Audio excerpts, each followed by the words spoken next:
Hello दोस्तों, कैसे हो आप सब लोग। दिनेश मेडिकल लेक्चर में एक बार और आपका बहुत बहुत स्वागत है। आज की इस वीडियो में हम सोराइसिस के संपूर्ण इलाज के बारे में डिटेल में डिस्कस करेंगे। सोराइसिस एक chronic autoimmune inflammatory skin disease condition होती है जिसमें आपके इम्यून सिस्टम के ओवर रिएक्ट हो जाने के कारण जो आपकी स्किन की हेल्दी सेल्स होती है उसमें आपका immune system by mistakenly attack करने लग जाता है, जिसके कारण आपके स्किन में जो सेल प्रोडक्शन होता है वो बहुत तेजी से होने लग जाता है और अफेक्टेड एरिया की स्किन पर रेड और सिल्वरी पैचेस बन जाते हैं जो कि देखने में कुछ इस प्रकार से दिखाई देते हैं, जिसमें तेज खुजली यानी कि ईचिंग होती है और सीवियर पेन की कंडीशन देखने को मिलती है।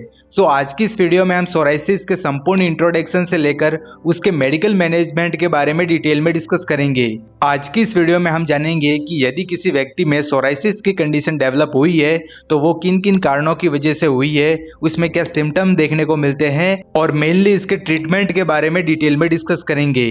ट्रीटमेंट में जो भी मेडिसिन डॉक्टर द्वारा प्रिस्क्राइब की जाती है उन सभी मेडिसिन के पॉपुलर ब्रांड नेम के साथ साथ मेडिकल स्टोर पर किस नाम से मिलती है, उसमें क्या कंटेंट पाया जाता है और मेनली इन सभी मेडिसिन के डोज, यूजेस और साइड इफेक्ट के बारे में आज की इस वीडियो में हम डिटेल में एक्सप्लेन करने वाले हैं। वीडियो बहुत ही यूजफुल होने वाली है ऑल द मेडिकल स्टूडेंट जो कि हॉस्पिटल में काम करते हैं, नर्सिंग स्टाफ है, उन सभी के लिए।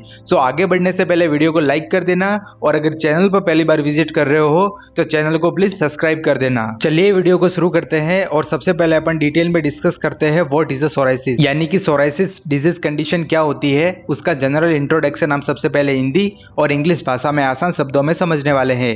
चलिए वीडियो को शुरू करते हैं। Psoriasis is a chronic inflammatory autoimmune skin disease condition that causes itching and discomfort the immune system to mistakenly attack healthy skin cell loading to rapid skin cell production. देखिए, जो सोराइसिस की condition है वो chronic disease condition है, यानी कि लंबे समय तक चलने वाली इन्फ्लामेटरी, यानी कि ये आपकी स्किन की जो सेल होती है वहाँ पर इन्फेक्शन का काम करती है और ऑटो इम्यून बीमारी है, यानी कि ऑटो इम्यून डिजीज कंडीशन होती है।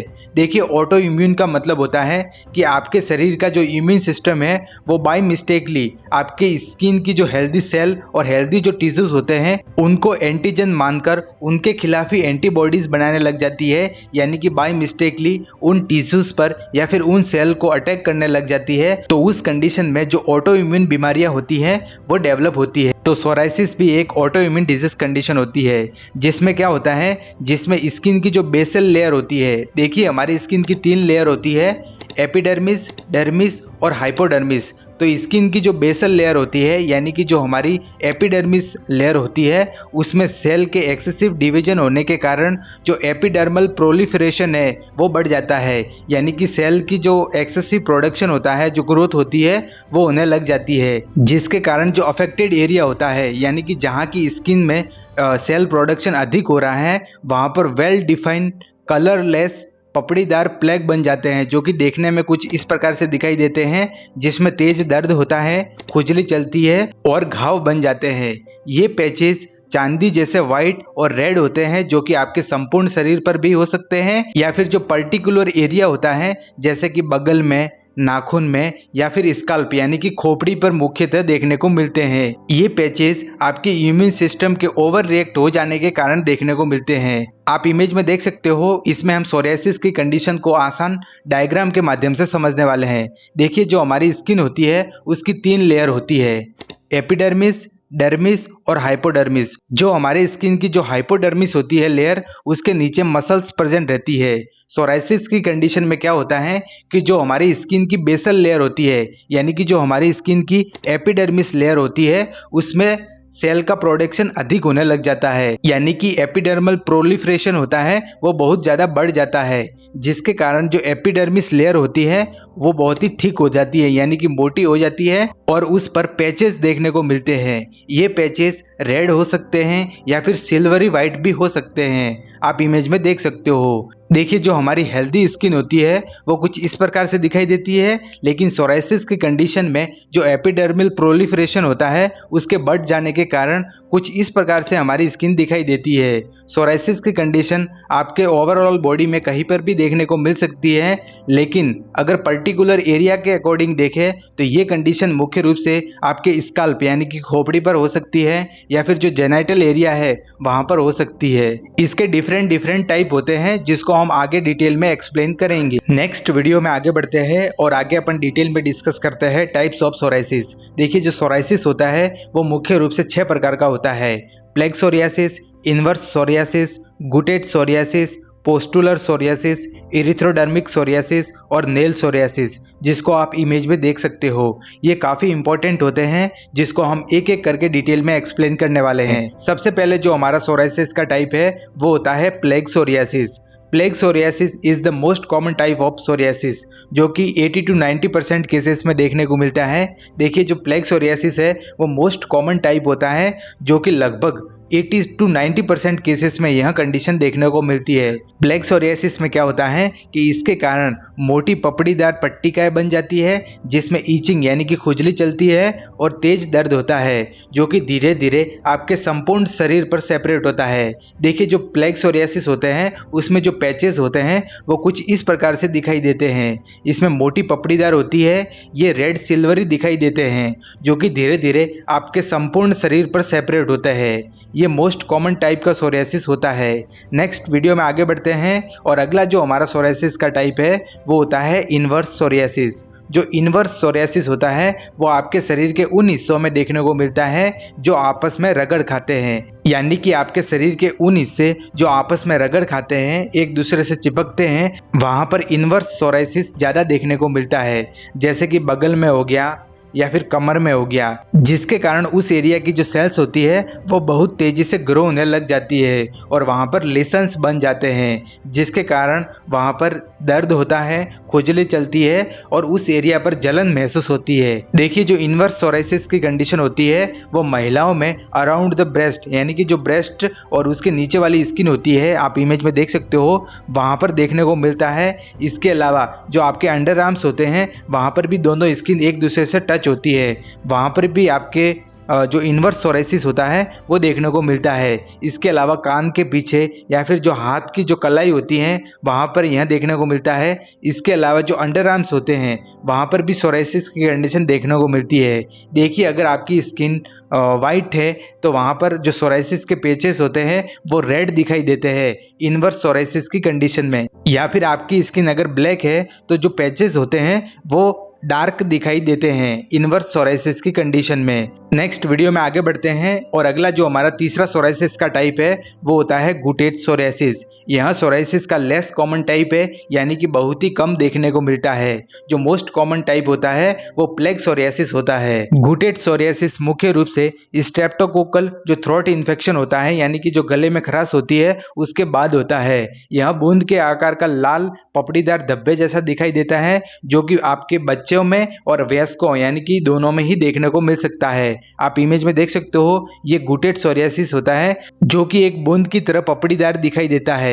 ये आपके संपूर्ण शरीर पर हो सकता है। जो गुटेड सोरियासिस की कंडीशन है वो बच्चों में भी देखने को मिल सकती है या फिर जो अडल्ट होते हैं उनमें भी हो सकती है। नेक्स्ट वीडियो में आगे बढ़ते हैं और अगला जो हमारा सोरियासिस का टाइप है वो मोस्ट सीवियर टाइप का सोरियासिस है, जिसका नाम होता है पोस्टुलर सोरियासिस। जो पोस्टुलर सोराइसिस है वो सीवियर टाइप का सोराइसिस है, जिसमें स्किन पर जो प्लेग बनते हैं उसके ऊपर होता है। देखिए जो प्लेग सोरियासिस होता है उसके ऊपर पोस्टुलर सोरियासिस बनता है। प्लेग सोरियासिस में जो पैचेस बनते हैं उसके ऊपर पोस्टुलर सोराइसिस होता है। प्लेग के ऊपर छोटे छोटे पस युक्त उभार बन जाते हैं जिसमें फुंसियाँ होती हैं और उसमें तेज दर्द और जलन होती है। देखिए जो प्लेग सोरियासिस होता है उसके ऊपर ये पोस्टुलर सोराइसिस बनता है, जिसमें ये छोटे छोटे फुंसियाँ बन जाती है। इसमें पस भरा होता है जिसके फटने पर वहाँ पर जलन होती है और सीवियर पेन देखने को मिलता है। नेक्स्ट वीडियो में आगे बढ़ते हैं और अगला जो हमारा सोरियासिस का टाइप है वो मोस्ट सीवियर टाइप का सोरियासिस है, जिसका नाम होता है erythrodermic psoriasis. This is a severe types of psoriasis that effect large area of your skin, यानी कि मोर देन 90% जो एरिया होता है आपके स्किन का वो इस सोराइसिस में कवर होता है। ये काफ़ी सीवियर और डेंजर टाइप का सोराइसिस है जिसमें आपके शरीर का जो अधिकांश भाग होता है उस पर लाल चकत्ते बन जाते हैं। ये चकत्ते जलने जैसे दिखाई देते हैं जिसके कारण बॉडी में डिहाइड्रेशन होता है, यानी कि पानी की कमी होती है, ठंड लगना और फीवर जैसी कंडीशन देखने को मिलती है। आप इमेज में देख सकते हो ये इरिथ्रोडर्मिक सोराइसिस है जो कि मोस्ट डेंजर टाइप का सोराइसिस होता है जो कि आपके पूरे बॉडी को कवर करता है, यानी कि मोर देन 90% जो आपकी स्किन होती है वो इस प्रकार के सोराइसिस में कवर होती है। आप इमेज में देख सकते हो कुछ इस प्रकार से यहाँ सोराइसिस दिखाई देता है। नेक्स्ट वीडियो में आगे बढ़ते हैं और छठा हमारा जो सोराइसिस का टाइप होता है उसका नाम होता है नेल सोराइसिस। जैसे कि नाम से ही एक्सप्लेन हो रहा है, नेल सोराइसिस इस प्रकार का सोराइसिस आपके हाथ और पैरों के जो नाखून होते हैं वो उसको अफेक्ट करता है, यानी कि नाखूनों में यह सोराइसिस देखने को मिलता है जिसके कारण नाखून के आसपास की जो स्किन होती है वो खराब हो जाती है और वहाँ पर घाव बन जाते हैं जिसके कारण वहाँ पर तेज जलन, दर्द और स्वेलिंग जैसी कंडीशन देखने को मिलती है। आप इमेज में देख सकते हो ये नेल सोराइसिस है जो कि नेल को इफेक्ट करता है। ये कंडीशन मुख्य रूप से आपके हाथ के नाखून और पैर के नाखूनों में देखने को मिलती है। नेल सोराइसिस की कंडीशन में आपके नाखून के आसपास वाली जो स्किन होती है वो भी खराब हो जाती है और आपके नेल्स भी खराब हो जाते हैं, कुछ इस प्रकार से जो कि आप इमेज में देख सकते हो। नेक्स्ट वीडियो में आगे बढ़ते हैं और आगे अपन डिटेल में डिस्कस करते हैं causes and risk factor of the psoriasis, यानी कि ऐसे कौन कौन से कारण और ऐसे कौन कौन से रिस्क फैक्टर होते हैं जिसकी वजह से सोरियासिस की कंडीशन पेशेंट के अंदर देखने को मिलती है। देखिए जो सोराइसिस होता है उसका एग्जैक्ट कोज अननोन होता है, लेकिन इसके कुछ रिस्क फैक्टर होते हैं जिनको हम एक एक करके डिटेल में एक्सप्लेन करने वाले हैं। सो सबसे पहले जो हमारा रिस्क फैक्टर होता है वो होता है family history of the psoriasis. देखिए यदि किसी व्यक्ति के फैमिली में अगर सोराइसिस की कंडीशन पहले से अगर डेवलप हो रखी है तो हो सकता है कि उस फैमिली के जो बाकी मेंबर होते हैं उनमें भी सोराइसिस की कंडीशन डेवलप हो, यानी कि ये जेनेटिक भी हो सकती है। इसके अलावा दूसरा हमारा जो रिस्क फैक्टर होता है वो होता है beta haemolytic streptococcal throat infection. जैसा कि हमने सोराइसिस के टाइप्स में देखा था कि जो गुटेड सोरियासिस होता है वो मुख्य रूप से बीटा हीमोलाइटिक स्ट्रेप्टोकोकल जो थ्रोट इन्फेक्शन होता है, यानी कि जो गले में खराश होती है उसके कारण होता है। तो यदि किसी व्यक्ति में beta haemolytic streptococcal throat infection हुआ है तो उसके कारण भी गुटेड सोराइसिस की कंडीशन देखने को मिल सकती है। अगला जो हमारा रिस्क फैक्टर है वो होता है HIV इन्फेक्शन, यानी कि जो एड्स डिजीज कंडीशन होती है उसके कारण। देखिए जो HIV इन्फेक्शन यानी कि जो एड्स डिजीज कंडीशन होती है वो काफी सीवियर डिजीज कंडीशन होती है और व्यक्ति के मल्टीपल सिस्टम को अफेक्ट करती है, तो उसके कारण भी ऑटो इम्यून रिएक्शन हो सकता है और उसके कारण भी सोराइसिस की कंडीशन देखने को मिल सकती है। इसके अलावा अगर कोई व्यक्ति हाई लेवल स्ट्रेस लेता है या फिर एंजाइटी लेता है, यानी कि अत्यधिक तनाव लेता है, तो उसके कारण भी सोराइसिस हो सकता है। इसके अलावा अगर कोई व्यक्ति धूम्रपान यानी कि स्मोकिंग करता है तो उसके कारण भी सोराइसिस की कंडीशन डेवलप हो सकती है। इसके अलावा क्रोनिक सर्जिकल वुंड, देखिए यदि किसी व्यक्ति में कोई ऑपरेशन हुआ है या फिर कोई सर्जिकल प्रोसीजर हुआ है और जो घाव होता है वो लंबे समय तक हील नहीं होता है तो उसके कारण भी व्यक्ति के उस एरिया पर ऑटो इम्यून रिएक्शन हो सकता है और उसके कारण भी उस एरिया पर सोराइसिस की कंडीशन डेवलप हो सकती है। इसके अलावा अगर कोई व्यक्ति हैवी अल्कोहल कंजप्शन करता है यानी कि अत्यधिक मात्रा में शराब का सेवन करता है तो उसके कारण भी व्यक्ति के जो मल्टीपल ऑर्गन होते हैं वो डैमेज होने लग जाते हैं और उसके कारण भी सोराइसिस की कंडीशन डेवलप हो सकती है। इसके अलावा कुछ मेडिसिन होती है, कुछ ड्रग्स होती है जिनका उपयोग अगर कोई व्यक्ति लंबे समय तक करता है तो उसके कारण भी बॉडी में जो ऑटो इम्यून रिएक्शन होता है वो देखने को मिल सकता है, जैसे कि एंटी मलेरियल ड्रग्स। देखिए मलेरिया को ट्रीट करने के लिए डॉक्टर द्वारा एंटी मलेरियल जो ड्रग्स होती है जैसे कि क्लोरोक्विन हो गया, अगर ये लंबे समय तक अगर कोई व्यक्ति यूज में लेता है या फिर इनटेक करता है तो उसके कारण भी सोरियासिस की कंडीशन डेवलप हो सकती है। इसके अलावा अगर कोई व्यक्ति लिथियम थेरेपी लेता है उसके कारण या फिर अगर कोई व्यक्ति बीटा ब्लॉकर पर्पस जो मेडिसिन होती है वो अगर लंबे समय तक सेवन करता है तो उसके कारण भी व्यक्ति के अंदर सोरियासिस होने का खतरा बहुत ज़्यादा रहता है, लेकिन इसका जो एग्जैक्ट कोज है वो अननोन होता है। ये सभी के सभी इसके रिस्क फैक्टर होते हैं जिसके कारण सोराइसिस की कंडीशन एक व्यक्ति में आसानी से हो सकती है। नेक्स्ट वीडियो में आगे बढ़ते हैं और आगे अपन देखते हैं सिम्टम्स ऑफ सोरियासिस। देखिए, यदि किसी व्यक्ति में सोराइसिस की कंडीशन डेवलप हुई है तो उसमें ऐसे कौन कौन से साइन और ऐसे कौन कौन से सिम्टम देखने को मिलते हैं, उनको हम एक एक करके डिटेल में एक्सप्लेन करने वाला है। तो सबसे पहले जो हमारा मोस्ट कॉमन सिम्टम होता है वो होता है प्रूराइटिस, यानी कि जो अफेक्टेड एरिया की स्किन होती है जहां पर मल्टीपल सेल का ग्रोथ हो रही है, सेल का प्रोडक्शन ज़्यादा हो रहा है, वहां पर खुजली चलती है, तेज खुजली चलती है और यह खुजली आमतौर पर रात को ज़्यादा चलती है। इसके अलावा एल्बो, नीज, स्काल्फ यानी कि खोपड़ी पर और सरफेस ऑफ द लेग्स यानी कि लेग्स का जो सरफेस एरिया होता है वहां पर रेड राउंड जो प्लेग्स होते हैं वो बनना स्टार्ट हो जाता है, जो कि देखने में कुछ इस प्रकार से दिखाई देते हैं। इसके अलावा अफेक्टेड एरिया की स्किन का फटा हुआ या फिर ड्राई होना, स्किन में दर्द होना, इसके अलावा जो नेल सोरियासिस यानी कि यदि किसी व्यक्ति में नेल सोरियासिस की कंडीशन हुई है, नाखून में सोरियासिस की कंडीशन डेवलप हुई है, तो उस कंडीशन में जो नाखून होते हैं उसमें गड्ढे पड़ना तथा नाखून के आसपास वाली जो स्किन होती है वो डैमेज धीरे धीरे होने लग जाती है। इसके अलावा जॉइंट पेन यानी कि जोड़ों में दर्द होना, एंजाइटी एंड स्ट्रेस यानी कि अत्यधिक तनाव का महसूस होना, इसके अलावा ऑन्कोलाइसिस यानी कि जो नेल्स होते हैं वो यूजुअली नेल बेड से सेपरेट नहीं होते हैं, लेकिन सोरियासिस की कंडीशन में क्या होता है कि जो नेल्स होते हैं यानी कि जो नाखून होते हैं वो डैमेज हो जाते हैं, स्किन भी डैमेज हो जाती है, जिसके कारण जो नेल बेड्स होते हैं उनसे नाखून अलग हो जाते हैं। इसके अलावा यदि किसी व्यक्ति में स्काल्प सोरियासिस हुआ है यानी कि खोपड़ी पर सोरियासिस की कंडीशन डेवलप हुई है तो ऐसी सिचुएशन में खोपड़ी से हेयर लॉस यानी कि बाल झड़ना स्टार्ट हो जाते हैं। नेक्स्ट वीडियो में आगे बढ़ते हैं और आगे अपन डिस्कस करते हैं डायग्नोस्टिक टेस्ट ऑफ सोरियासिस, यानी कि ऐसे कौन कौन से हॉस्पिटल में या फिर क्लिनिक पर ऐसे कौन कौन से डायग्नोस्टिक टेस्ट करवा के हम सोरियासिस का आसानी से पता करवा सकते हैं, तो उनको हम एक एक करके डिटेल में एक्सप्लेन करने वाले हैं। सबसे पहले हिस्ट्री टेकिंग यानी कि पेशेंट की हिस्ट्री लेंगे। इसके अलावा हम फिजिकल और क्लिनिकल एग्जामिनेशन करने के बाद भी इस कंडीशन का हम आसानी से पता लगा सकते हैं। फिजिकल एग्जामिनेशन में हम पेशेंट का हेड टू टॉय एग्जामिनेशन करने के बाद, उसकी स्किन का एग्जामिनेशन करने के बाद हम इस कंडीशन का हम आसानी से पता लगा सकते हैं। इसके अलावा हम ब्लड एग्जामिनेशन करवा सकते हैं। ब्लड में हम सीबीसी रिपोर्ट करवा सकते हैं यानी कि कंप्लीट ब्लड काउंट करवा सकते हैं, जिसमें अगर किसी सेकेंडरी डिजीज कंडीशन के कारण सोरियासिस की कंडीशन डेवलप हुई है, कोई इन्फेक्शन के कारण हुई है, तो हम उसका पता लगा सकते हैं। इसके अलावा हम थ्रोट स्वैब एग्जामिनेशन करवा सकते हैं। जैसा कि हमने देखा था कि जो गूटेड सोरियासिस होता है वो मुख्य रूप से beta haemolytic streptococcal throat infection के कारण होता है।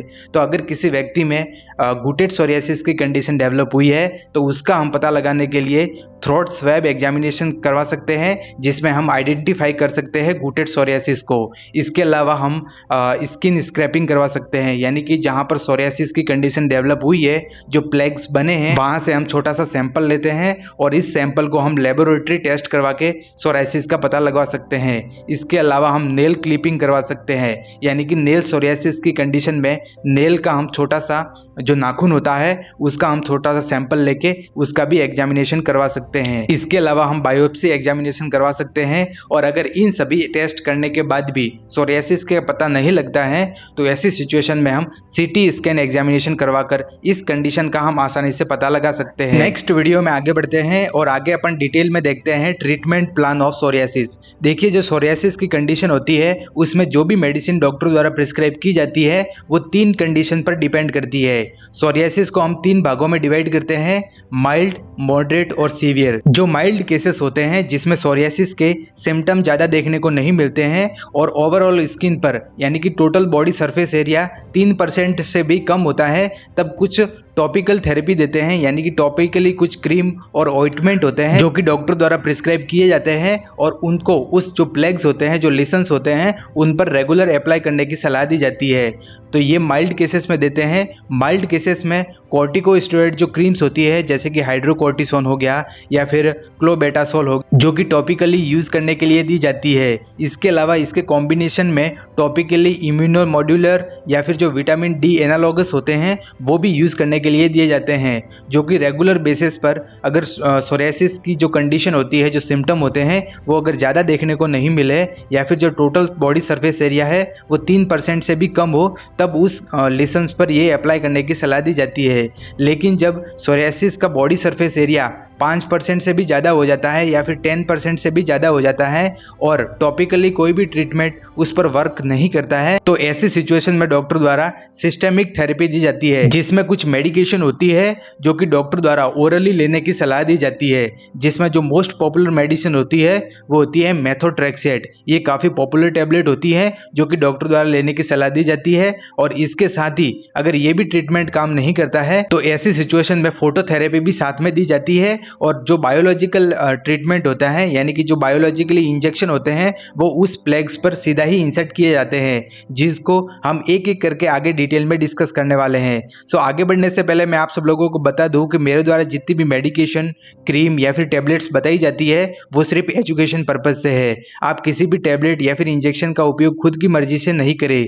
सो सबसे पहले हम स्टार्ट करते हैं treatment of psoriasis mild cases, यानी कि जब सोरियासिस का जो टोटल बॉडी सरफेस एरिया होता है वो 3% से भी कम होता है, तब ऐसी सिचुएशन में डॉक्टर द्वारा टॉपिकली कुछ क्रीम्स और कुछ ऑइंटमेंट होते हैं जो कि यूज करने के लिए दिए जाते हैं, जिसे हम फर्स्ट लाइन ड्रग कहते हैं। टॉपिकली जो क्रीम्स होती है उसमें हम कुछ corticosteroid cream, vitamin D analogous या फिर जो एम्बोलिएंट्स होते हैं, मॉइस्चराइजर होते हैं, वो रेगुलर यूज करने के लिए सलाह दी जाती है। सबसे पहले हम कॉर्टिकोस्टेरॉइड क्रीम के बारे में देखें, जो कि फर्स्ट लाइन ऑफ ड्रग्स होती है, टॉपिकली यूज करने के लिए दी जाती है। उसके हम नेम, कॉम्पोजिशन और यूजेस के बारे में डिटेल में डिस्कस करेंगे। सबसे पहली जो हमारी क्रीम है जो कि सोराइसिस के माइल्ड केसेस में यूज करने के लिए दी जाती है, उसका नाम होता है टेनावेट क्रीम। आप इमेज में देख सकते हो, टेनावेट के नाम से ये आपको हॉस्पिटल में आसानी से मिल जाएगी। टेनावेट इसका मोस्ट पॉपुलर ब्रांड नेम होता है। बात करें इसके कंपोजिशन के बारे में तो इसमें क्लोबेटासोल नामक जो कंटेंट होता है वो इस क्रीम में प्रेजेंट रहता है।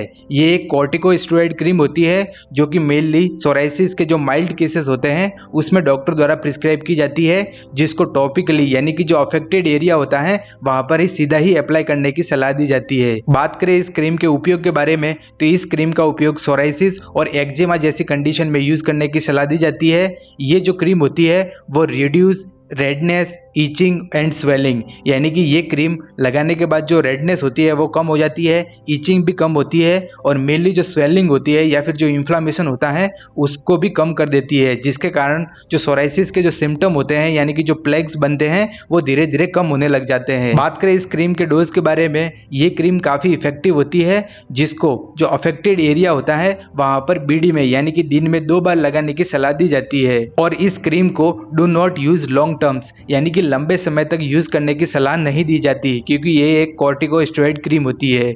नेक्स्ट वीडियो में आगे बढ़ते हैं और अगली जो हमारी कॉर्टिकोस्टेरॉइड क्रीम होती है उसका नाम होता है डिप्रोसोन क्रीम। आप इमेज में देख सकते हो, डिप्रोसोन के नाम से आपको मेडिकल स्टोर पर या फिर हॉस्पिटल में आसानी से मिल जाएगी। काफी पॉपुलर क्रीम होती है और ये भी कॉर्टिकोस्टेरॉइड क्रीम होती है। बात करें इसके कंपोजिशन के बारे में तो इसमें बीटा मेथाजोन डिप्रोप्रिएट नामक जो कंटेंट होता है वो इस क्रीम में प्रेजेंट रहता है।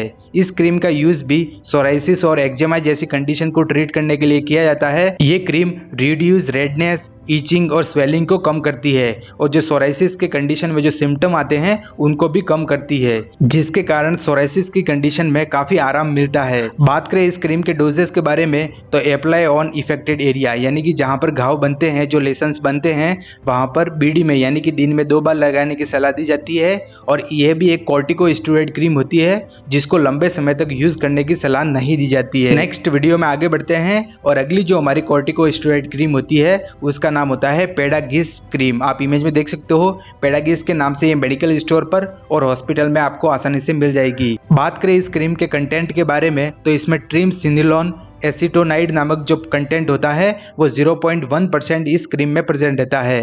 ये भी एक कॉर्टिकोस्टेरॉइड क्रीम होती है जो कि सोरियासिस और एक्जिमा जैसी कंडीशन को ट्रीट करने के लिए प्रिस्क्राइब की जाती है। ये क्रीम भी ईचिंग, स्वेलिंग और रेडनेस को कम करती है और सोरियासिस की कंडीशन में जो सिम्टम अराइज होते हैं उनको कम करने का काम करती है। बात करें इसके डोजेस के बारे में तो अप्लाई ऑन अफेक्टेड एरिया, यानी कि जहां पर लेशंस बनते हैं, जो प्लेग्स बनते हैं, वहां पर बीडी में यानी कि दिन में 2 बार सुबह और शाम इसको यूज करने की सलाह दी जाती है। ये तीनों की तीनों कॉर्टिकोस्टेरॉइड क्रीम होती है, जिनमें से आप किसी एक क्रीम का यूज कर सकते हो। और इसमें कॉम्बिनेशन के लिए जो विटामिन डी एनालॉगस होते हैं वो भी डॉक्टर द्वारा प्रिस्क्राइब किए जाते हैं। जो कॉर्टिकोस्टेरॉइड क्रीम होती है उसको, और जो विटामिन डी एनालॉगस होते हैं यानी कि जो विटामिन डी की सिंथेटिक प्रिपरेशन होती है जो कि क्रीम में डाली जाती है, उनको कॉम्बिनेशन में उन जो प्लेग्स होते हैं उस पर यूज करने की सलाह दी जाती है। कुछ पॉपुलर विटामिन डी एनालॉगस होते हैं जिसको हम एक एक करके डिटेल में डिस्कस करेंगे। सबसे पहला जो हमारे क्रीम फॉर्म में आता है सिंथेटिक प्रिपरेशन में, उसका नाम होता है पेसिट्रेक्स क्रीम। आप इमेज में देख सकते हो, पेसिट्रेक्स के नाम से ये मेडिकल स्टोर पर और हॉस्पिटल में आपको आसानी से मिल जाएगी। पेसिट्रेक्स इसका मोस्ट पॉपुलर ब्रांड नेम होता है। बात करें इस क्रीम के कॉम्पोजिशन के बारे में तो इसमें कैल्सीपेट्रियोल नामक जो कंटेंट होता है वो 0.005% इस क्रीम में प्रेजेंट रहता है। ये भी काफी इफेक्टिव क्रीम होती है, जिसको जो कॉर्टिकोस्टेरॉइड क्रीम होती है उसके कॉम्बिनेशन में यूज किया जाता है। बात करें इस क्रीम के यूजेस के बारे में तो यह विटामिन डी की सिंथेटिक प्रिपरेशन होती है, जो कि स्किन सेल की जो ओवर ग्रोथ होती है यानी कि जो सेल प्रोडक्शन बहुत ज्यादा होता है उसको रोकती है, कम करती है, और जो सोरियासिस के जो सिम्टम होते हैं उसको कम करने का काम करती है। ये भी काफी इफेक्टिव क्रीम होती है। बात करें इस क्रीम के डोज के बारे में तो अप्लाई ऑन अफेक्टेड एरिया, यानी कि जहां पर जो प्लेग्स बनते हैं, जो सोर बनते हैं, वहां पर इसको कॉम्बिनेशन विद कॉर्टिकोस्टेरॉइड क्रीम्स, यानी कि जो कॉर्टिकोस्टेरॉइड क्रीम होती है उसको और ये विटामिन डी एनालॉगस होते हैं, इनको दोनों को मिक्स करके उन लेशंस पर लगाया जाता है। इसको भी लंबे समय तक यूज करने की सलाह नहीं दी जाती है। नेक्स्ट वीडियो में आगे बढ़ते हैं और अगला जो हमारा विटामिन डी एनालॉगस होता है उसका नाम होता है टेकलसिस क्रीम। आप इमेज में देख सकते हो, टेकलसिस के नाम से ये मेडिकल स्टोर पर और हॉस्पिटल में आपको आसानी से मिल जाएगी। काफी इफेक्टिव क्रीम होती है। बात करें इस क्रीम के कंटेंट के बारे में तो इसमें टेकलसिटोल नामक जो कंटेंट होता है वो इस क्रीम में प्रेजेंट रहता है। 20 ग्राम की एक क्रीम होती है। यहाँ भी एक विटामिन डी की सिंथेटिक प्रिपरेशन होती है जो कि स्किन सेल की जो ओवर ग्रोथ होती है उसको रोकती है और सोरियासिस के अंदर जो सिम्टम देखने को मिलते हैं उन सिम्टम को कम करती है। बात करें इसके डोज के बारे में तो अप्लाई ऑन इफेक्टेड एरिया, जो जहां पर जो सोरियासिस के प्लेग्स बनते हैं वहां पर कॉम्बिनेशन में यानी कि जो कॉर्टिकोस्टेरॉइड क्रीम होती है उसको और इसको मिक्स करके दोनों को वहां पर लगाना होता है। और ये भी एक विटामिन डी का एनालॉगस होता है जिसको लंबे समय तक यूज करने की सलाह नहीं दी जाती है।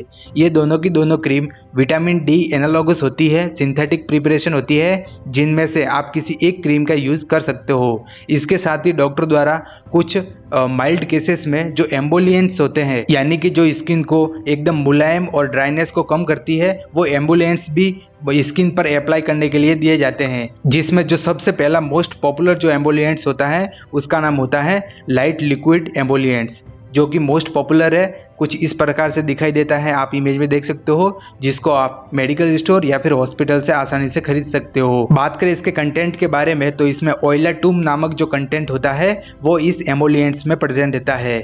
बात करें इसके उपयोग के बारे में तो इसका भी उपयोग सोरियासिस और एक्जिमा जैसी डिजीज कंडीशन को ट्रीट करने के लिए किया जाता है। यह स्किन को मुलायम करता है और ड्राइनेस को भी कम करता है। अब ये जो एमोलिएंट्स होता है इसको नहाने के बाद जब स्नान करने आप जाते हो उसके बाद अप्लाई करना होता है ओवरऑल स्किन पर और बीडी में, यानी कि दिन में 2 बार इसको पूरी स्किन पर लगाना होता है, जिससे कि क्या स्किन मुलायम रहती है और ड्राइनेस भी कम रहती है। नेक्स्ट वीडियो में आगे बढ़ते हैं और अगला जो हमारा इमोलिएंट्स होता है जो कि स्किन के लिए डॉक्टर द्वारा प्रिस्क्राइब किया जाता है सोरियासिस की कंडीशन को ट्रीट करने के लिए, उसका नाम होता है E45 लोशन। आप इमेज में देख सकते हो, E45 के नाम से आपको मेडिकल स्टोर पर और हॉस्पिटल में आपको आसानी से मिल जाएगा। ये एक मॉइस्चराइजिंग लोशन होता है। बात करें इसके यूजेस के बारे में तो इसका भी उपयोग सोराइसिस और एक्जिमा जैसी कंडीशन को ट्रीट करने के लिए किया जाता है। इसको भी नहाने के बाद स्किन पर बीडी में यानी कि दिन में 2 बार लगाने की सलाह दी जाती है। ये स्किन को मुलायम रखता है, हाइड्रेट रखता है और जो ड्राइनेस होती है उसको भी कम करता है। ये जो सभी का सभी जो ट्रीटमेंट होता है वो सोरियासिस के माइल्ड केसेस में, यानी कि जब सोरियासिस का टोटल बॉडी सरफेस एरिया 3% से भी कम हो तब डॉक्टर द्वारा ये माइल्ड टॉपिकली यूज करने के लिए दिए जाते हैं। लेकिन यदि किसी व्यक्ति में सोरियासिस का जो बॉडी सरफेस एरिया है वो काफ़ी ज़्यादा हो गया है, यानी कि मॉडरेट केसेस होते हैं, उसमें हम सेकेंड लाइन ड्रग यूज़ करते हैं, जिसमें हम कुछ ओरली मेडिकेशन होती है जो कि डॉक्टर द्वारा प्रिस्क्राइब की जाती है, जिसमें जो इम्यूनो सप्रेसिव मेडिसिन होती है उसको, और साथ में कॉम्बिनेशन में जो फोटोथेरेपी होती है वो डॉक्टर द्वारा दी जाती है। तो सेकंड लाइन ड्रग में जो सबसे पहली जो हमारी ड्रग होती है जो काफ़ी पॉपुलर होती है, और जब सोरायसिस का जो टॉपिकली जो एजेंट होते हैं उसको यूज़ करने के बाद भी कोई इफेक्ट देखने को नहीं मिलता है या फिर सोरायसिस की कंडीशन में सुधार नहीं आता है, तो डॉक्टर द्वारा सेकेंड लाइन ड्रग यूज़ की जाती है, जो कि मॉडरेट केसेस में दी जाती है। इसमें सबसे पहली जो हमारी टैबलेट होती है उसका नाम होता है लिट्रिक्सा टैबलेट। आप इमेज में देख सकते हो, लिट्रिक्सा 2.5 के नाम से ये मेडिकल स्टोर पर और हॉस्पिटल में आपको आसानी से मिल जाएगी। काफ़ी इफेक्टिव टैबलेट होती है जो कि सोरायसिस के मॉडरेट केसेस में दी जाती है। ये मेडिसिन एंटी मेटाबॉलिक क्लास की मेडिसिन होती है। बात करें इसके कंटेंट के बारे में तो इसमें मेथोट्रेक्सेट नामक जो कंटेंट होता है वो इस टैबलेट में प्रेजेंट रहता है। बात करें इस टैबलेट के यूजेस के बारे में तो इसका उपयोग सोरियासिस की कंडीशन को, सोरियासिस के जो मॉडरेट केस होते हैं उसको ट्रीट करने के लिए डॉक्टर द्वारा प्रिस्क्राइब की जाती है। ये जो टैबलेट होती है वो स्किन की जो सेल प्रोडक्शन होता है, यानी कि जब इम्यून सिस्टम अटैक करने लग जाता है तब सेल प्रोडक्शन बहुत ज़्यादा हो जाता है, तो ये टैबलेट जो सेल प्रोडक्शन होता है उसको कम यानी कि स्लो करता है और इन्फ्लामेशन को कम करता है, जिसके कारण जो सोरियासिस के जो सिम्टम होते हैं उसमें काफ़ी आराम मिलता है। लेकिन ये टैबलेट लंबे समय तक यूज़ करने की सलाह नहीं दी जाती और इस टैबलेट को विदाउट डॉक्टर परमिशन भी इसको यूज़ नहीं किया जाता, क्योंकि इस टैबलेट के साइड इफ़ेक्ट ज़्यादा है। इस टैबलेट को अगर आप लंबे समय तक लेते हो तो आपको कुछ साइड इफ़ेक्ट देखने को मिल सकते हैं, जैसे कि नोज़िया एंड वॉमिटिंग यानी कि उल्टी होना, लीवर डैमेज यानी कि आपके जो लीवर होता है वो डैमेज हो सकता है, और किडनी भी डैमेज हो सकती है। तो अकॉर्डिंग टू डॉक्टर ऑर्डर इस टैबलेट का डोज लेना होता है, और यूजुअली इस टैबलेट को 1 वीक यानी कि 1 सप्ताह से ज़्यादा नहीं लेना चाहिए। इस बात का आपको ध्यान रखना है। नेक्स्ट हमारी जो सेकेंड लाइन ड्रग होती है उसका नाम होता है साइक्लोक्लीन 25 टैबलेट। आप इमेज में देख सकते हो, साइक्लोक्लीन के नाम से ये मेडिकल स्टोर पर और हॉस्पिटल में आपको आसानी से मिल जाएगी। ये भी काफ़ी इफेक्टिव टैबलेट होती है, लेकिन विदाउट डॉक्टर परमिशन इसको भी यूज़ नहीं करना है। बात करें इसके कंपोजिशन के बारे में तो इसमें साइक्लोस्पिरिन नामक जो कंटेंट होता है वो इस टैबलेट में प्रेजेंट रहता है। ये इम्यूनोसप्रेसिव क्लास की मेडिसिन होती है, जो आपका इम्यून सिस्टम होता है वो बाय मिस्टेकली आपके हेल्दी सेल और टिश्यू को अटैक करता है, उसको अटैक करने से रोकती है। ये टैबलेट सोरियासिस के केसेस में प्रिस्क्राइब की जाती है। काफ़ी इफेक्टिव टैबलेट है, लेकिन विदाउट डॉक्टर परमिशन इसको भी यूज़ नहीं करते हैं। यूजुअली इसको भी 1 वीक के लिए ये टैबलेट को प्रिस्क्राइब किया जाता है, और इसका डोज भी अकॉर्डिंग टू डॉक्टर ऑर्डर ही लेना चाहिए। अगर आप इस टैबलेट का लंबे समय तक यूज़ करते हो विद इन 1 वीक से ज़्यादा, तो आपके अंदर कुछ साइड इफ़ेक्ट देखने को मिल सकते हैं, जैसे कि हाइपरटेंशन यानी कि आपका जो ब्लड प्रेशर होता है वो इंक्रीज हो जाएगा, लीवर डैमेज हो सकता है, या फिर किडनी भी डैमेज हो सकती है। तो ये कुछ साइड इफ़ेक्ट होते हैं जो कि इस टैबलेट से आपको देखने को मिल सकते हैं। Next, in second line tablets के साथ ही डॉक्टर द्वारा जो कॉम्बिनेशन में जो फोटोथेरेपी होती है वो डॉक्टर द्वारा प्रिस्क्राइब की जाती है। जो फोटोथेरेपी होती है, phototherapy is typically prescribe by dermatologist doctor, यानी कि जो डर्मेटोलॉजिस्ट जो स्किन डॉक्टर होते हैं उनके द्वारा फोटोथेरेपी प्रिस्क्राइब की जाती है। जब सोरियासिस के केसेस और टॉपिकल ट्रीटमेंट देने के बाद भी, या फिर जो सेकेंड लाइन ड्रग जिसमें मेथोट्रेक्सेट और साइक्लोस्पिरिन देने के बाद भी सोरियासिस के जो सिम्टम होते हैं वो कम नहीं होते हैं, तो ऐसी सिचुएशन में डॉक्टर द्वारा फोटोथेरेपी यूज़ की जाती है। देखिए, फोटोथेरेपी में क्या होता है, फोटोथेरेपी के द्वारा जो अल्ट्रावायलेट लाइट होती है उसको रेगुलर बेसिस पे जो अफेक्टेड एरिया की स्किन होती है, यानी कि जहाँ पर जिस स्किन पर जो लेशंस या फिर जो प्लेग्स बने हैं वहाँ पर रेगुलरी बेसिस पर जो अल्ट्रावायलेट लाइट होती है उसके कांटेक्ट में उस स्किन को लाया जाता है, जिससे क्या होता है कि उस स्किन की जो ओवर सेल ग्रोथ होती है वो काफ़ी कम हो जाती है, यानी कि स्लो हो जाती है, और सोरियासिस की कंडीशन में जो सिम्टम देखने को मिलते हैं वो भी काफ़ी कम हो जाते हैं।